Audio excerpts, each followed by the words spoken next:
Hello everyone, আসসালামু আলাইকুম। Good evening সবাইকে।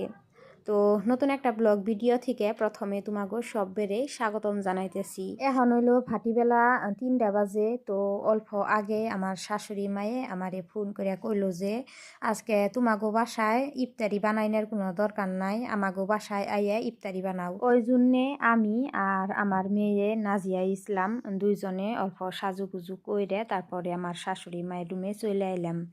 আহার পরে দেখি আমার শাশুড়ি মায়ে সমস্ত কিছু রেডি করে থুয়ে দিছে, আমি খালি রান্ধুমু। তো আমি কইলাম আমার শাশুড়ি মায়েরে, তাহলে আপনি নামাজ পড়েন গা বা কোরআন পড়েন গা, আমি কিচেনের কামগুলা সামলাই। রোজা রাইখে কিচেনের কাম একলা একলা কইরে ভালো লাগে, 3-4 জনে করবার গেলে থুতু বুতু লাগে আর বিরক্ত লাগে আর রাগ উঠে। ওই জন্যে আমার শাশুড়ি মায়েরে পাঠাইয়া দিলাম, আর আমি এখন একটা একটা করে সমস্ত কিছুই রেডি করে নিব।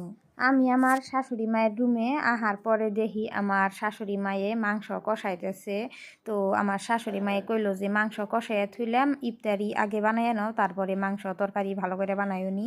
তো এখন যদি মাংসর তরকারি বানাবার যাও তাহলে তাড়াহুড়া কইরে মাংসর তরকারি আরো নষ্ট হবো। ওই জন্য কইলো যে ইফতারি আগে বানাইয়া ইফতারি সব কিছু রেডি করা হইলে যেসম সময় পাবে সেসম ঠান্ডা হারে, মানে নি ঠান্ডা একদম তুমি লাহে লাহে মাংস তরকারি বানাইও নি।